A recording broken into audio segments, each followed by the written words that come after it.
A continuación, Economía en 3D.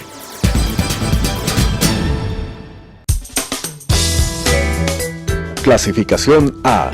Apto para todo público.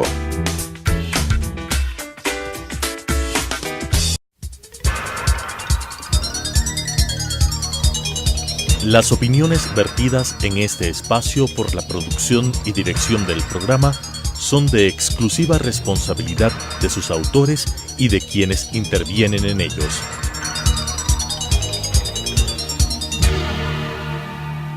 Telesucesos Canal 29 presenta Economía en 3D.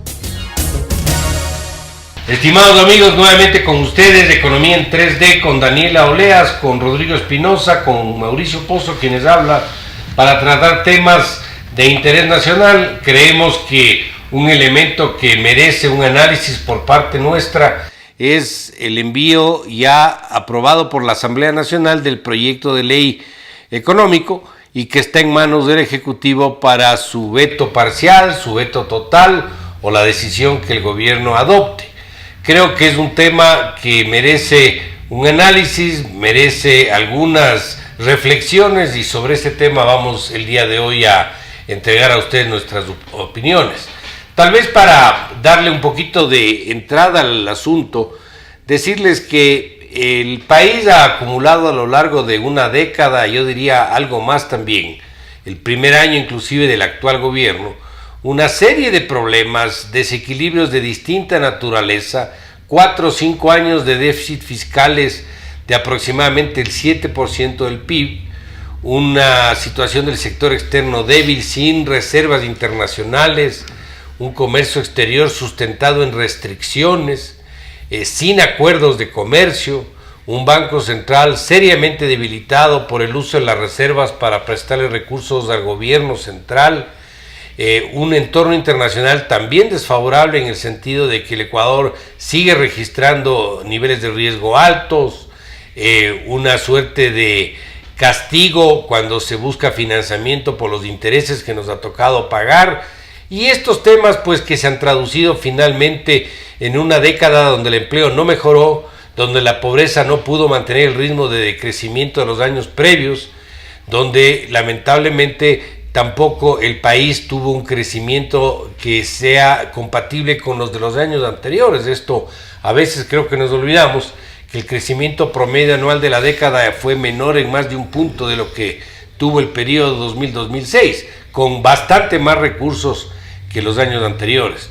Entonces estos resultados simplemente no pueden revertirse, a mi criterio, de una manera rápida ni violenta. Hay que armar un esquema que permite en un proceso recuperar la sanidad, por ejemplo, de las finanzas públicas, de equilibrar la economía y dejarle de alguna manera con las bases para que ésta pueda pues iniciar un proceso de recuperación sostenido hacia adelante. Con ese antecedente se envía una ley que personalmente estimo sí le cambia de rumbo, de norte a la política económica.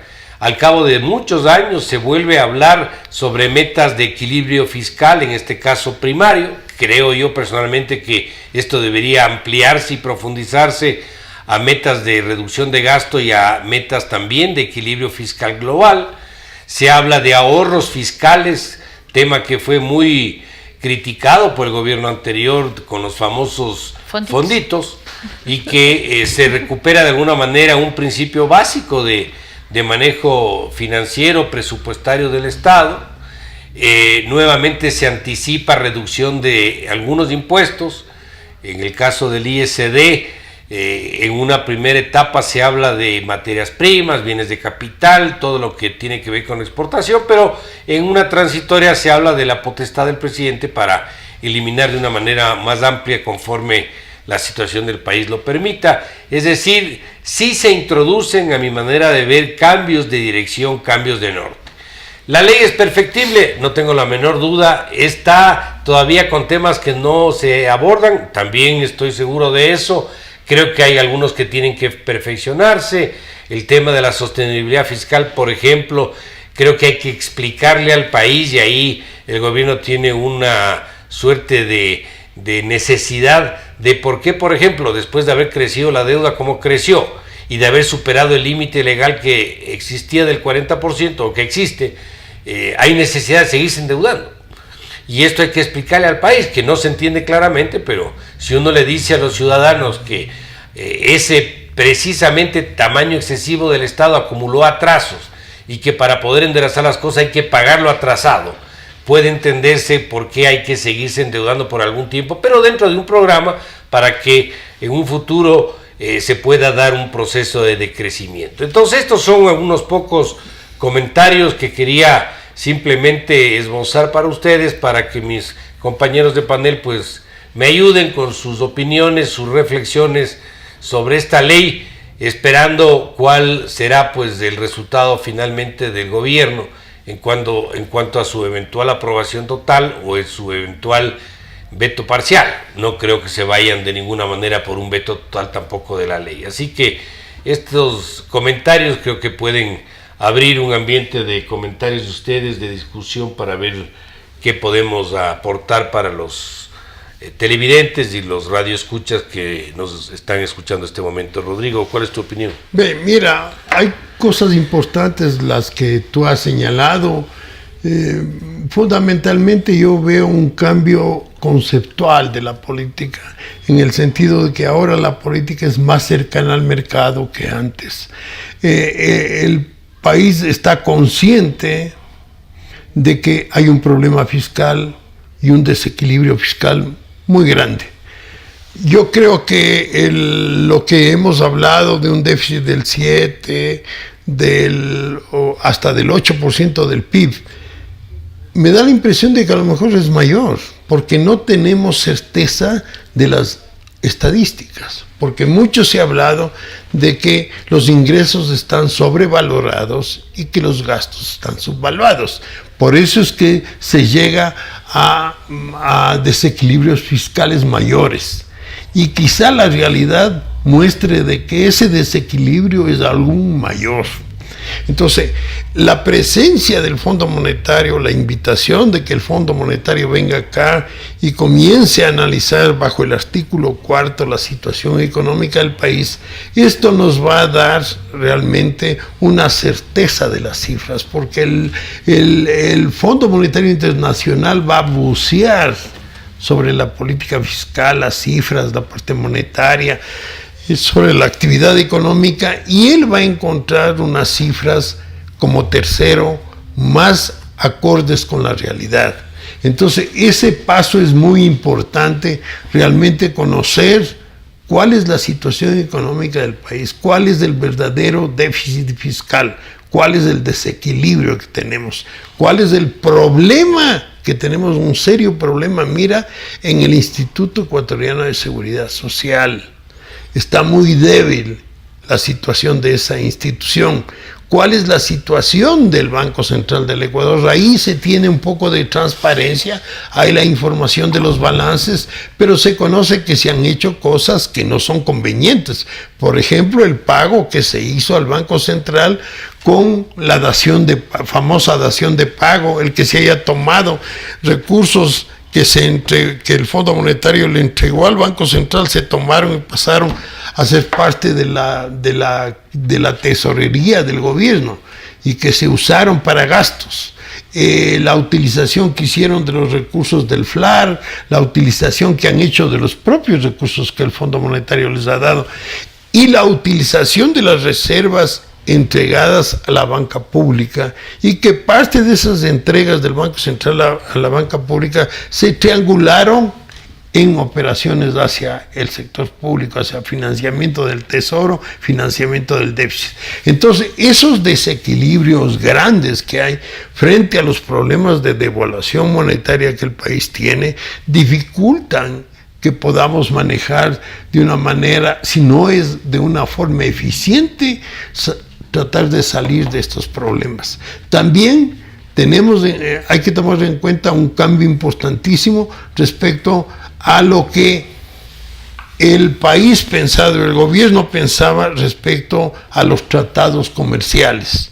El país era opuesto a los tratados comerciales, se opuso a la firma del tratado con los Estados Unidos. Pasó mucho tiempo para que acepte el tratado con Europa, Y ahora se ve una visión diferente que buscan mercados internacionales que nos permitan a nosotros incrementar la inversión e incrementar las posibilidades de exportación del país. O sea, abrirse al mercado, que es importante para un país pequeño que puede lograr un motor de crecimiento del sector externo a la economía. Esos son aires positivos que hay. Que el proyecto de ley presentado en el Congreso resuelve algo, porque en ese proyecto de decreto se cierra ya las puertas del Banco Central para financiamiento del gobierno, y también se cierran las posibilidades de que la banca pública entregue recursos al gobierno, triangulando. Entonces, ahora ya el Banco Central está consciente que tiene deficientes reservas y seguramente no va a seguir con los préstamos que se concedían a la banca pública, y ahora el gobierno está prohibido. Entonces, viene el asunto del IES. ¿Cómo resolvemos el asunto del IES? A veces uno se mueve al extremo, en el sentido de que se trata de impedir que el IES sea un financiador también del gobierno del Tesoro Nacional. El IES es una institución que concentra el ahorro del sector público, y el IES necesita, como tenedor de ese ahorro, en dónde invertir esos recursos. Y una de las fuentes y uno de los destinos importantes de esos recursos son los bonos del gobierno, que toda la vida le ha pagado el gobierno, nunca le ha dejado de pagar.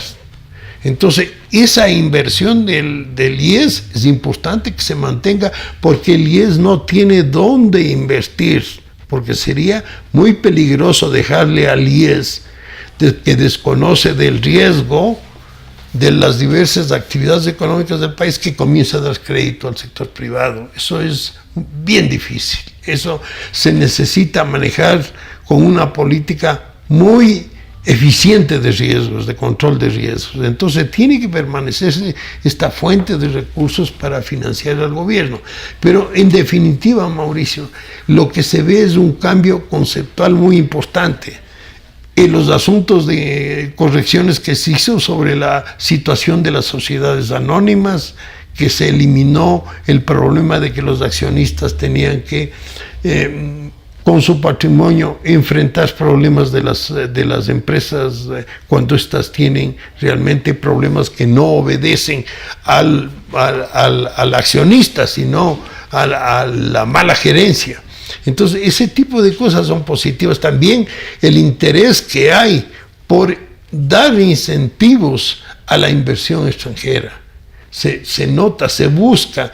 Todos los días estamos escuchando al gobierno que dice: vamos a incrementar las inversiones que provienen del exterior con los incentivos que estamos dando. Entonces, se notan aires positivos que hay que incentivar que el gobierno siga tomando en cuenta el mercado como algo importante para la toma de decisiones. ¿Cuál es tu opinión, Daniela? Yo no sé si estoy muy de acuerdo con lo que dice el Rodrigo, que en general se tiene una conciencia clara que tenemos un problema grave económico. A mí me da la impresión de que mucha gente cree que eso no es tan real o no lo siente como tal. Yo estoy dando clases en unas universidades y veo lo que dicen los alumnos. Muchos de ellos son funcionarios públicos, y en general la sensación de que existe crisis para ellos es un invento de las cámaras. No lo ven como algo real, no lo sienten así. Y además no existe una percepción. Otra cosa que a mí me da la impresión es que al no haber una presencia muy constante del ministro, el ministro últimamente ya no ha aparecido. Quien está defendiendo la ley no es el gobierno, están defendiendo las cámaras. Entonces, si tú ves cuál es la presencia y la explicación del ministro, qué es lo que ha encontrado en el Ministerio de Finanzas, no ha dicho nada. Las personas que saben que las cuentas no cuadran, que cada día aparecen nuevas cuentas por pagar, todo lo que no aparece, lo que no se decía, es un conocimiento de personas que de alguna u otra manera tienen relación directa con el Ministerio de Finanzas, pero no es una información pública. El ministro debería haber presentado eso y poner como un problema real. No puede ser posible que en un país como este estemos pasando por una situación como esta. No es posible que se acepte una situación así y que no se mencione. Entonces, al no haber una información sobre esos temas tan importantes, la gente percibe que no pasa nada. O que si existen problemas, son problemas de empleo y lo único que no quieren es perder el empleo. Pero no sienten que debe haber un ajuste, no sienten que eso es un problema real y más lo ven como un tema de las cámaras. Bueno, hay posiciones distintas de algunos medios, por ejemplo. Hace pocos días salió un editorial en El Expreso muy crítico frente a la ley que sacó la Asamblea. La Cámara de Comercio de Quito, en cambio, tiene una posición distinta. Muy a favor, digamos. Sí, pero yo te diría, lo de fondo es, creo yo, que el proceso de endeudamiento que ha tenido el país ha sido tan agresivo que se ha podido esconder lo de fondo de la situación de la realidad. El rato que tú le metes plata al país, como que la crisis pasa desapercibida. Y claro, amplios sectores dicen, ¿de qué crisis me hablan? Si igual me siguen pagando, si igual medio que sigo vendiendo casi lo mismo. No se lo percibe como una realidad que efectivamente sí existe. El gran problema de esto es que obviamente estamos sustentados en eso, estamos sustentados en un factor que el momento que nos corten nos puede estar pasando lo que le pasó a Grecia en su momento.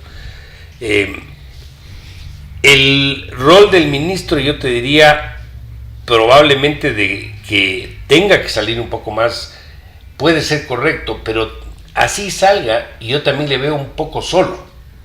No veo que haya más defensores muy explícitos por parte del gobierno, pero esto va a ser un proceso. Me da la impresión que esto es parte de la estrategia propia de poder avanzar un poco más, tener probablemente informaciones nuevas que dar con la presencia del Fondo Monetario aquí. Recuerden que hay una serie de eventos que se están suscitando. Hubo una ampliación de la línea de financiamiento del Banco Mundial que se anunció hace una semana. Está esto de la ley, está el Fondo Monetario aquí para el artículo 4, pero que puede dar pie a mi criterio para un programa ya de financiamiento, a un stand-by a 3 años. Y también está la visita del vicepresidente norteamericano, el vicepresidente Michael Pence, que viene el día de mañana, entiendo yo. Y eso configura, a mi criterio, una serie de eventos que pueden sacar una suerte de conclusión sobre los cuales, esa es mi lectura muy personal, sobre los cuales probablemente el ministro ya tenga todas las piezas como para salir un poco más a frontear la situación. Y además hay otro tema que no podemos desconocer. Recuerden ustedes, la ley este rato está en manos del gobierno y nadie sabe cómo va a salir, si van a vetar parcialmente y si es parcial, ¿qué va a pasar? ¿Van a añadir cosas? ¿Van a quitar cosas? ¿Qué negociación política tiene que darse para que eso tenga cabida y tenga respaldo? Entonces creo que en definitiva, creo que son dados que están dando la vuelta en la mesa, que todavía no se estacionan y por lo tanto no existen los elementos suficientes para poder dar un pronunciamiento más concreto por parte de la autoridad. Esa es mi percepción, mi lectura. Puede ser que esté equivocado, pero por ahí puede ser que esté el Verás, problema. Daniela, lo que tú dices es cierto, ¿no? Que mucha gente cree que no, el problema no es tan grave. No es tan grave. Primero porque el país nunca ha estado acostumbrado a esos déficits tan grandes del 7% y el efecto que tiene un déficit de ese tamaño en la economía. Pero lo que nosotros encontramos diariamente, por ejemplo, es sube el precio del petróleo en el mercado internacional y no se ven ingresos que vayan al Tesoro Nacional, aumento de ingresos como consecuencia del petróleo. Y el motivo que señalan es que parte de esos recursos van a Petroecuador para cubrir obligaciones que tiene el Petroecuador con las compañías privadas que trabajan para Petroecuador. Entonces, esas obligaciones no se tiene muy claro a cuánto ascienden y eso tiene un impacto en el déficit fiscal. Por eso digo yo que el déficit fiscal a lo mejor no te presenta exactamente el total de las obligaciones que tiene que cumplir, lo que no se ha pagado, lo que no se ha cubierto, es parte también del déficit, ¿no? Los gastos que tienes que cubrir, que están financiados, pero hay que cubrir. Entonces, ese tipo de cosas no se tiene muy claro. Entonces, eso hace, por lo que te digo, es la experiencia que el país no ha tenido de mantener déficits tan fuertes y que eso impacte en el impacto que tiene en la economía. Ahora, lo que llama la atención como un profesional de la economía es cómo es posible que con esos déficits tan altos, que significa que el gobierno está gastando mucho más de lo que le ingresa, en la economía no haya un impacto y haya una deflación. La deflación se produce porque la demanda no alcanza a cubrir lo que la oferta presenta, y para vender los productos el empresario tiene que bajar los precios, y por ese motivo es la deflación. Y también ves cosas muy claras que eso, el sentido común te permite más o menos tener una idea de cómo va la economía, es cuando uno mira las noticias en los avisos clasificados de las ventas de departamentos, de las ventas de terrenos, que ves una caída sustancial de los precios de esos bienes. Cuando dices yo arrendaba un departamento en $1,500 y ahora no puedo arrendar en 500. Cuando ves ese tipo de cosas, que yo pensaba vender esta propiedad en $100,000 y no me dan más de $60,000. Entonces es una situación, son efectos de lo que sucede en la actividad económica, y que eso, el sentido común te muestra que eso es una realidad. Y es porque hay un problema económico serio. La llegada del fondo, yo le doy muchísima importancia, porque el fondo, conozco que el fondo, cuando viene acá a hacer el estudio del artículo 4, hace un análisis profundo de la economía, de la situación, te hace un diagnóstico de la economía, va y rebusca información, y ellos son muy hábiles para obtener la información debida, y tienen metodologías que les permiten a ellos realmente obtener información mucho más real, se hace más transparente la cosa. Entonces, eso de ahí, el ministro debe estar, yo personalmente considero que él debe estar asustado, en el sentido que va encontrando nuevas cosas, y tiene ese problema de que no puede hacer declaraciones, porque a lo mejor lo que le viene es más grande, más negativo. Lo que él ha pedido, que el Fondo Monetario venga, de que el Banco Mundial dé asesoría para la supervisión y para mirar el sistema financiero cómo va, que está pidiendo asesorías al BID, al gobierno de los Estados Unidos, y están pidiendo asesorías que tienen que ver con la actividad económica, porque no están seguros cuál es la verdadera situación. Pero la economía, lo que podemos ver es que hay una deflación, y que los precios de algunos bienes que son importantes para el patrimonio de las personas están bajando. Entonces, eso es claro. Entonces, eso le impide a él, yo creo, presentarse con mucha autoridad a decir, este es el problema y así podemos resolver. Lo que él puede decir ahora es tenemos que buscar una apertura mayor, se sabe que esa apertura mayor es positiva. Tenemos que buscar un tratado bilateral de inversiones que a lo mejor requiera una modificación de la Constitución, porque ahora, cuando van a venir las inversiones, o cuando se busque un proyecto de llegada de inversión directa extranjera, a lo mejor van a enfrentar con el problema de que no hay tratado bilateral de inversiones.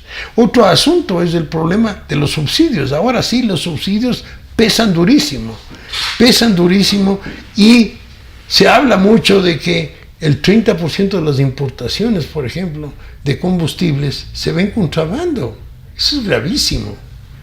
Entonces, aquí viene un problema ya político. ¿Será conveniente o no será conveniente el aumento del precio de los combustibles?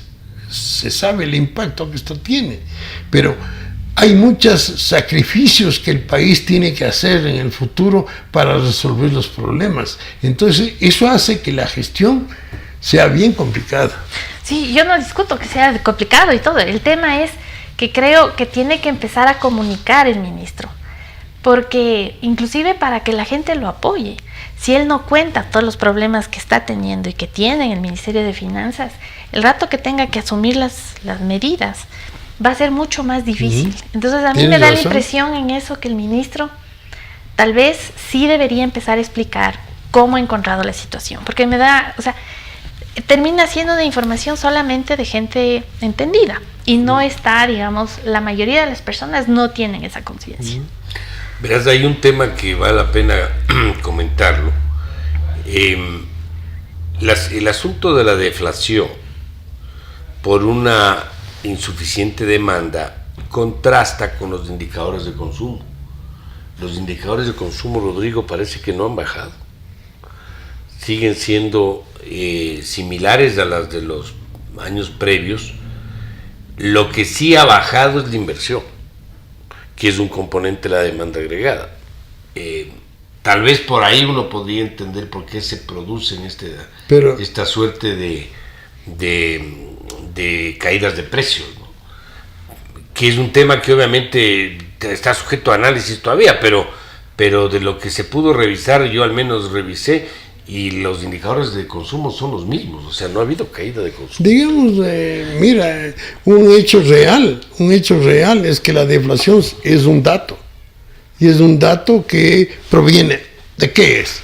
Es un dato, o que la demanda no tiene que ser suficiente, la demanda es insuficiente, y que los precios van bajando para poder... O que la producción se fue muy arriba. Sí, que los precios están bajando para que la gente pueda comprar.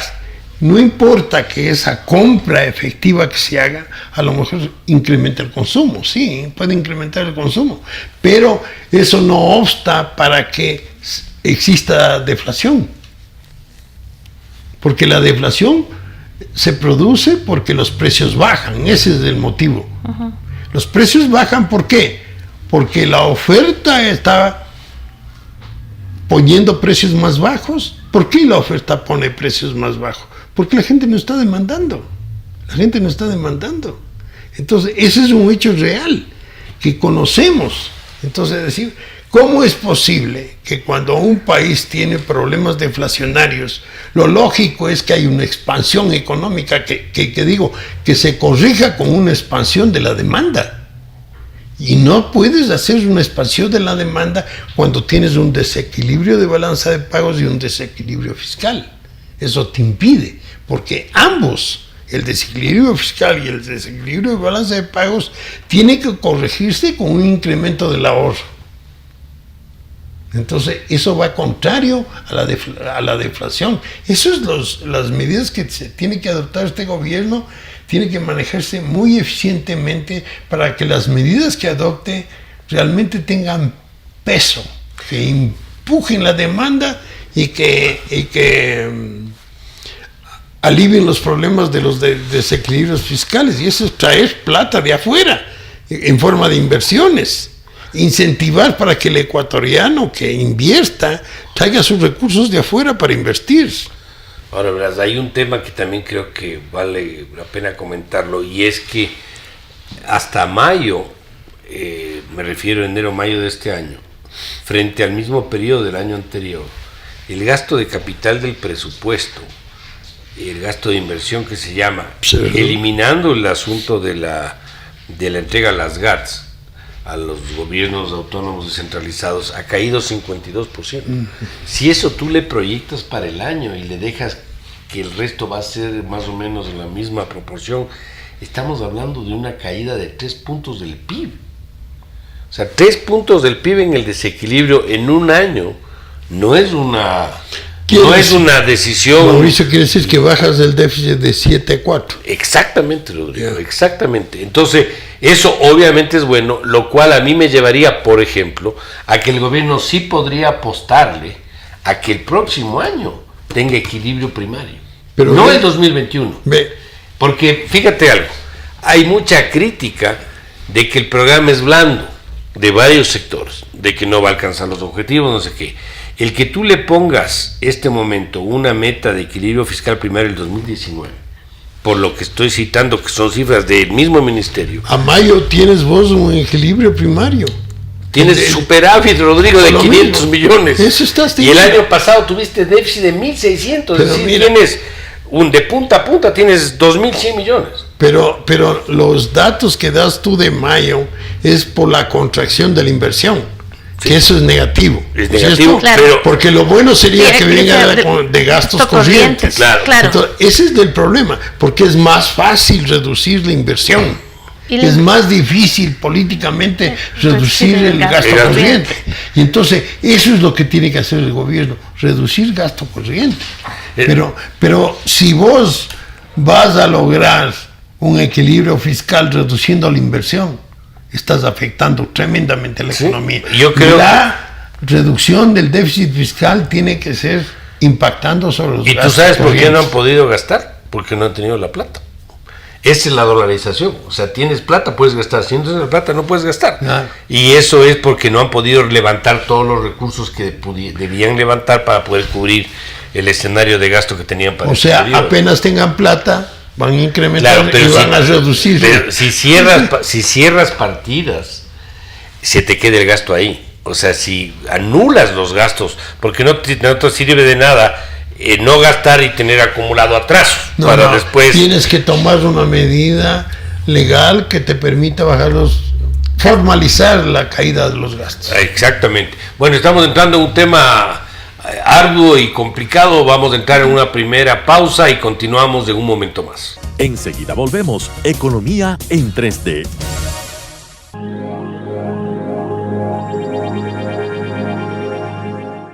Por favor, acompaña a Leticia todo el tiempo. Ella es nueva y este es su primer día. Mami, no la puedes descuidar. Mami, es todo otra estará cosa, bien, otra de veras. cultura. Asegúrate de estar Muy con bien. ella todo el tiempo. Que Adiós, les vaya mami. bien y que se divierta. Ignora a mi mamá. Está nerviosa por todo esto. Creo que se preocupa más de la cuenta, ¿no crees? Y siempre hace lo mismo. Así que, ¿estás lista para entrar al horripilante castillo de los espantos? Y la verdad, en serio, es tan aburrido que no sé cómo se les ocurre que tengamos que venir aquí diario. ¿Y cuántas escuelas hay donde tú vives? Ni una.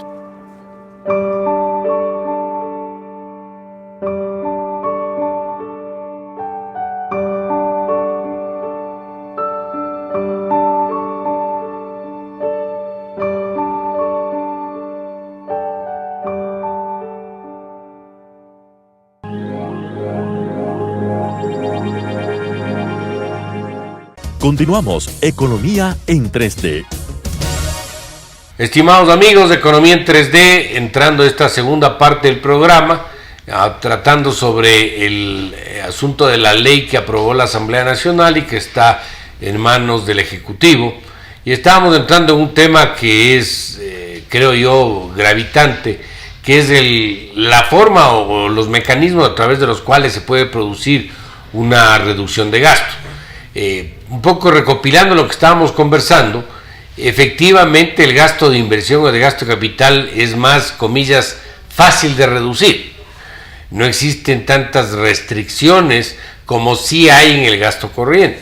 En el gasto corriente están, como sabemos, están bienes y servicios, están sueldos y salarios, están los intereses de la deuda pública y por lo tanto no es de fácil decisión. Obviamente una reducción de la magnitud que cité en la primera parte del programa de 52% de caída en la inversión entre enero-mayo este año frente a enero-mayo del año pasado, sí es un ajuste que para lo que resta el año puede significar hasta 3 puntos del PIB, es decir, una caída del desequilibrio al 4% o aproximadamente. Pero claro, esto tiene también impactos, esto no es que está libre de consecuencias.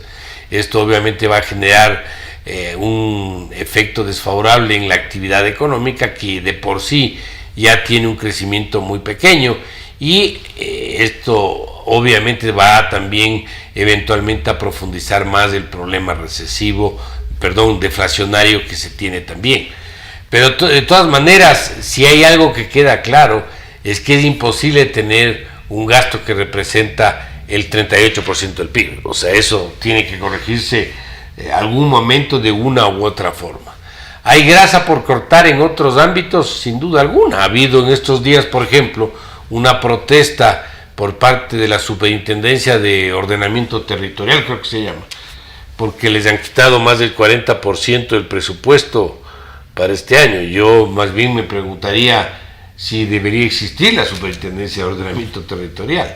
Ahí por ese concepto tienes, si no recuerdo mal, cerca de 300 millones de dólares, o sea, no es una cifra tampoco tan marginal. Y la pregunta entonces es, bueno, ¿y el gasto corriente cómo lo vamos a reducir? ¿Y en qué forma lo vamos a tratar?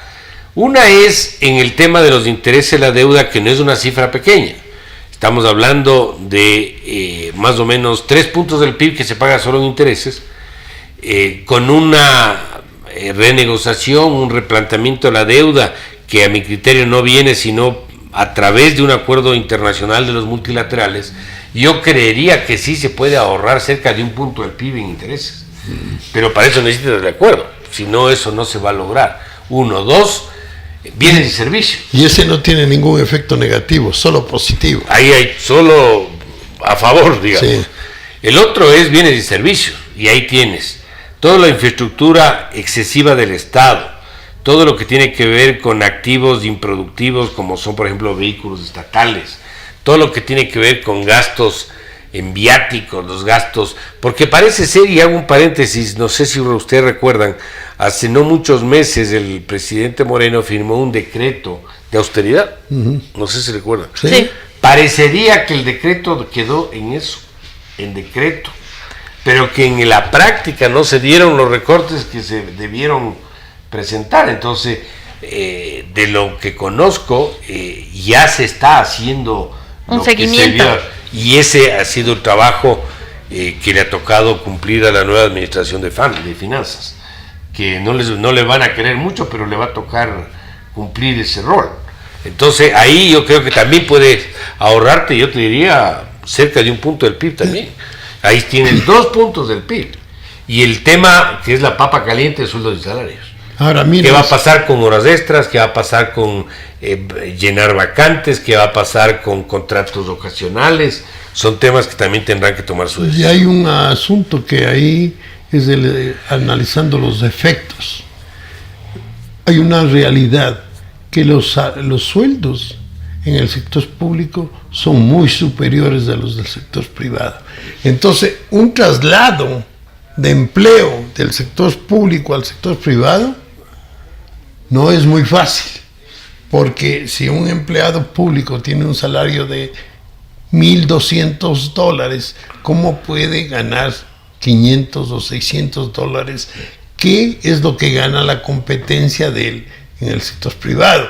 Entonces, eso va a generar un problema económico, una disminución del bienestar de los empleados públicos y un impacto en la actividad económica, un impacto positivo en el sentido de que está trabajando en un sitio donde está positivamente impactando a la actividad económica, mientras que en el sector público el impacto en la actividad económica es residual, ¿no? Entonces, ese cambio sí tiene un impacto en la actividad económica, pero desde el punto de vista personal tiene un impacto muy grave. Entonces, ese tipo de medidas obligan a que el gobierno empuje la inversión privada, la actividad económica privada, a fin de que los salarios en el sector privado vayan subiendo, para que pueda compensar y pueda absorber la mano de obra del sector público sin crear desajustes importantes. Claro, el problema es que con los costos de producción actuales en el sector privado, un aumento salarial no se le ve tan simple tampoco. No, yo no estamos hablando. Lo que hablo es que en la medida que la actividad económica va creciendo, la misma actividad privada genera mayores salarios más adecuados, porque el mejoramiento de la productividad te genera un mejoramiento. Sí, ahí eso sin duda. Entonces, que no es un plazo corto, obviamente. Pero el tema además, o sea, lo que te estás diciendo es cómo hacemos para que exista un flujo de personas que salen del sector público y vayan a trabajar al sector privado. Pero el tema que no se dice es que generalmente las personas que salen del sector público no necesariamente tienen las competencias que se necesitan para ser absorbidas en el mercado privado, laboral.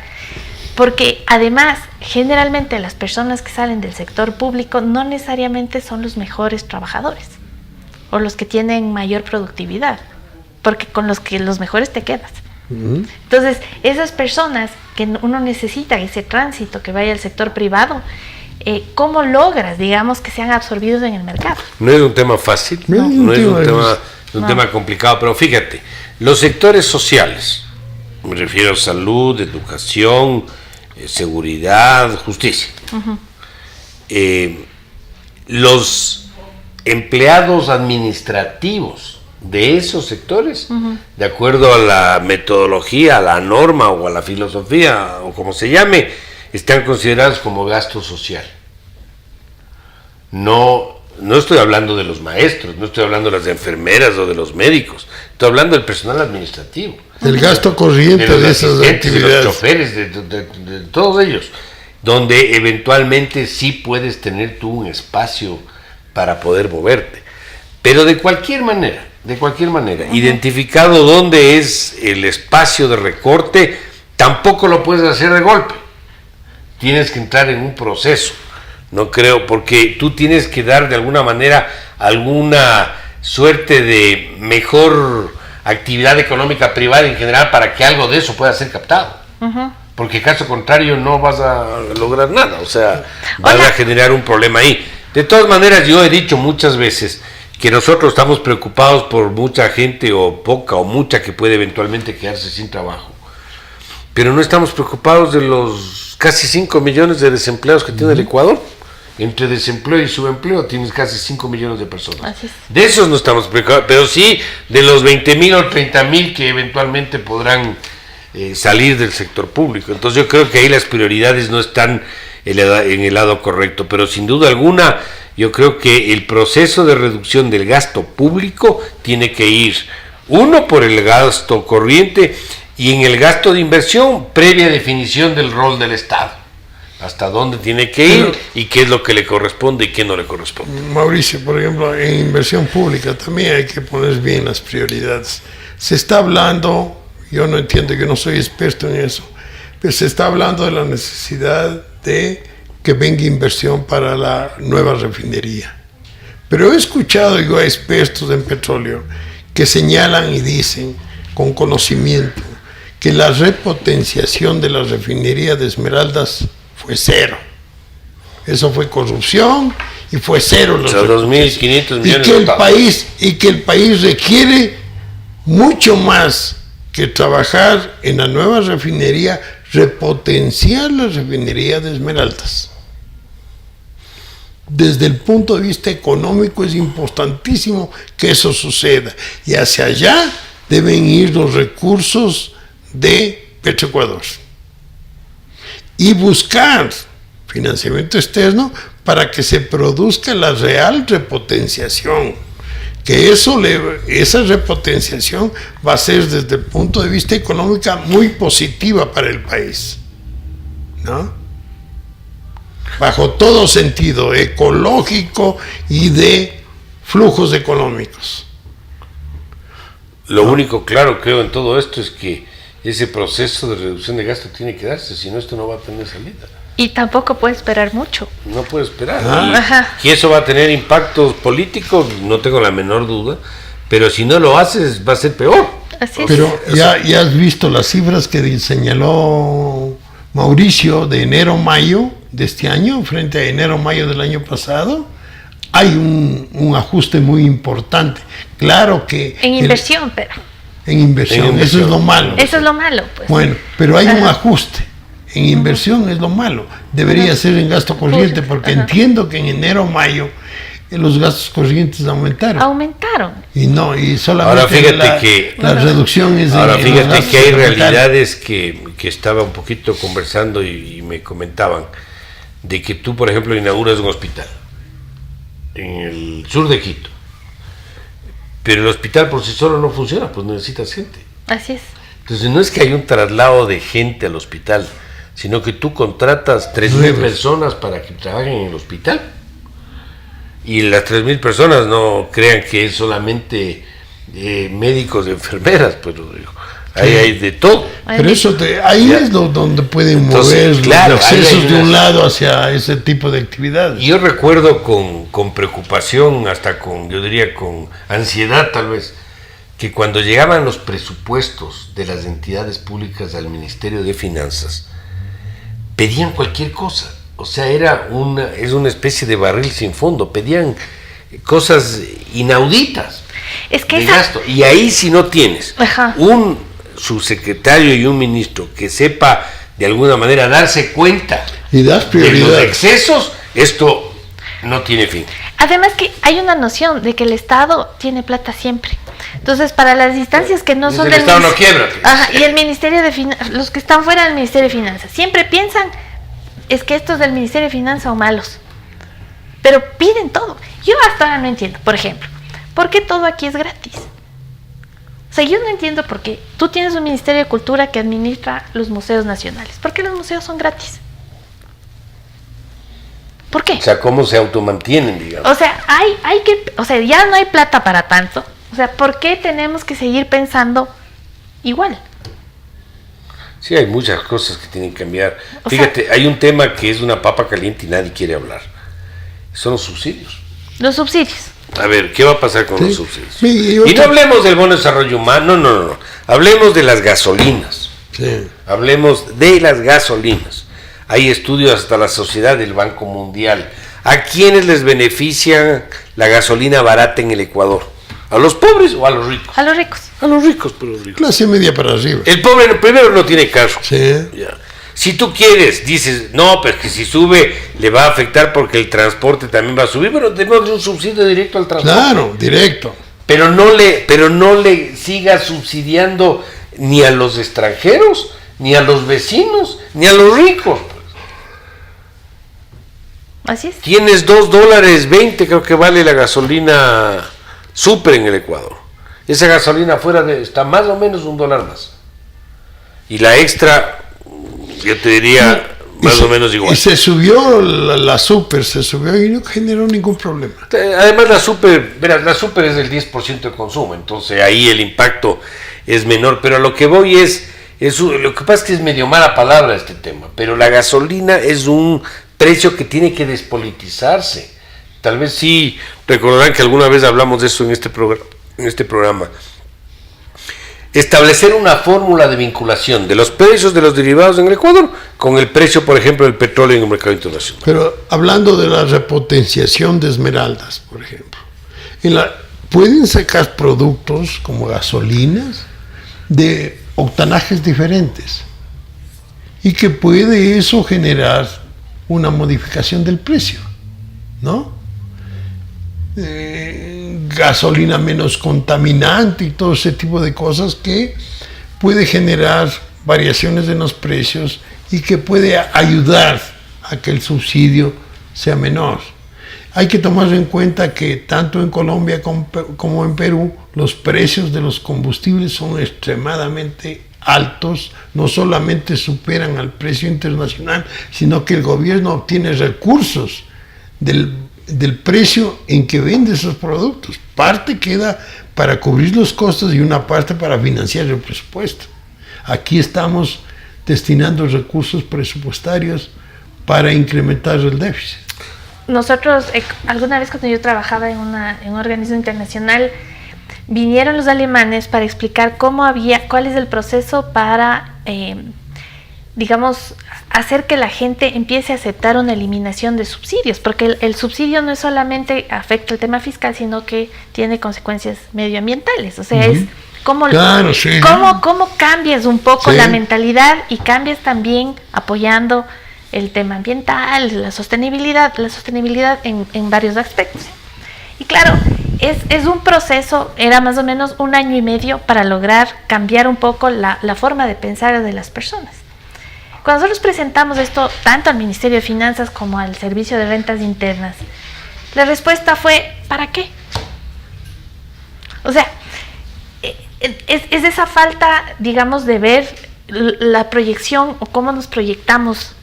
Claro, en una época donde había mucho dinero, no se veía la necesidad, pero tal vez empezar, digamos, porque si no se habla de esos temas tampoco se va a aceptar. Ahora yo te digo, Sí. el caso del gas yo personalmente no le toparía, porque no es lo que fue en el pasado, claro. no es más un problema de cultura popular el tema del gas, pero el tema de las gasolinas yo sí le pondría atención, o sea, los derivados gasolinas habría que pensarle. El diésel es transporte público, es carga, es pesca artesanal. Ahí se puede también analizar el tema de un subsidio directo a esos sectores, Sí. algo que permita, pero lo de fondo es que ¿por qué estamos beneficiando a los que no necesitan el beneficio? Exacto, porque todo tiene que ser gratis. Pero mira, O sea, anteriormente yo recuerdo Ajá. que el Hospital San Juan de Dios, que es público, tenía pensión también, había privado y público. Y eso le permitía al Hospital San Juan de Dios tener recursos que le permitan financiar las operaciones de las actividades de salud que tienen, o sea, no todo venía del gobierno. Entonces se debería pensar en la posibilidad, por ejemplo, de que en otras áreas, como en la educación también, no todo sea gratis. Rodrigo, pero eso ya perdón, es imposible. Eso es pero imposible. fíjate, yo recuerdo Porque ya está en la Constitución.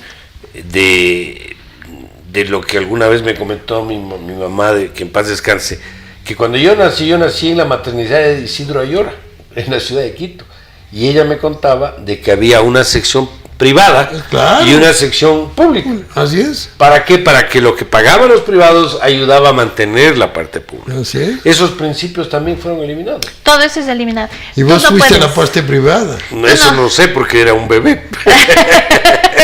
A lo mejor no. Probablemente sí, No, Rodrigo. eso era. Probablemente sí. Era muy común que la gente vaya a dar a luz en la maternidad de Isidro Ayora y pagaban. Subsidio cruzado. Pero la cosa es que ahora eso ya no es posible porque está eliminado. Salud y educación son gratuitas y esto ya está consagrado en la Constitución. Pero sí hay otros temas que sí se podría pensar. O sea, no todo debería ser así. Y por ejemplo, el tema de la gasolina tampoco debería subsidiar. O sea, es totalmente ¿Qué regresivo. consume más? Está ¿Un totalmente vehículo regresivo. que tiene un motor de 8 cilindros con 5.000 centímetros cúbicos o un vehículo de 4 cilindros y de 1.000 centímetros? Obviamente el motor grande. ¿Qué es un carro de eso? Es un carro más caro. ¿Quién tiene acceso a ese carro? Los que tienen más plata. ¿A quién le beneficia con la gasolina? A los más ricos. Así es. Es así de simple. Así es. Es así de simple. Y la gente que usa transporte público, para que no se vea afectada en su costo de transportación, Un se subsidio le da un directo. subsidio directo a los señores. O con baja de aranceles por importación de... Bueno, ya tienen el subsidio, ¿no? Porque ya... Ahí se podrá discutir Sí. cuál es el mejor mecanismo. Ya Pero tienen yo el creo subsidio. que sí hay formas de manejar estos temas y explicar a la sociedad Hay que explicar. de que esto no es un tema en contra de los pobres, sino a favor de los pobres. Es un tema, yo diría, inclusive de justicia. Por ejemplo, ese es un elemento que tendrá que abordarse en algún momento.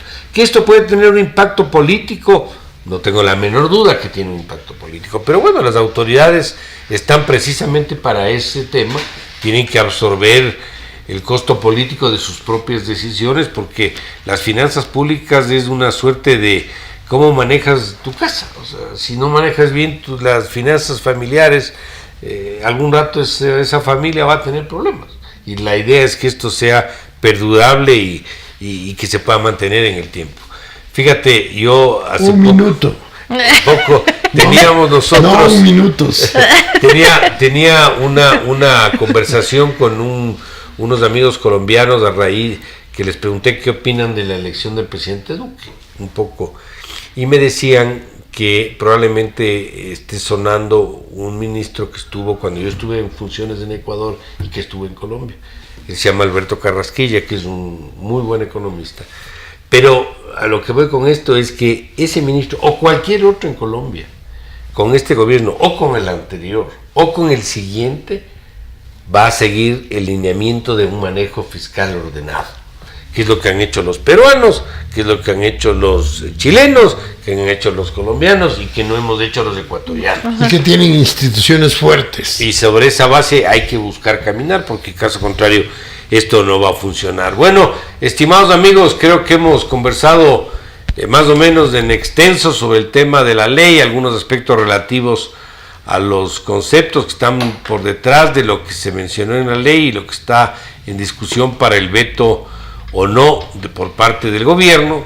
Esperemos que esto salga de la mejor forma y que sea un instrumento, no creo que sea el único, pero sí un instrumento para recuperar el orden de la casa, el orden de las finanzas públicas y poder de alguna manera enrumbarle al país en una ruta de un crecimiento más sostenido. No creo que sea un tema de corto plazo, creo que se va a demorar, pero por alguna ruta habrá que empezar y creemos que el cambio de rumbo sí se inició con la nominación del nuevo ministro y con las acciones que se vienen desarrollando. Aproveche el gobierno la presencia del vicepresidente de los Estados Unidos, como yo dije en algún medio, pónganse pilas, pidan el apoyo del lobbying para poder recibir también apoyo en los multilaterales. Ojalá pasemos en la visita del fondo a un acuerdo de financiamiento y de esta manera pues dar al país una tranquilidad de que el manejo económico está en buenas manos. Así que sin más por el momento queremos agradecerles el tiempo que nos han escuchado, nos han observado, la confianza en estas reflexiones nuestras y nos estaremos viendo en una próxima oportunidad. Muchas gracias. Las opiniones vertidas en este espacio por la producción y dirección del programa son de exclusiva responsabilidad de sus autores y de quienes intervienen en ellos.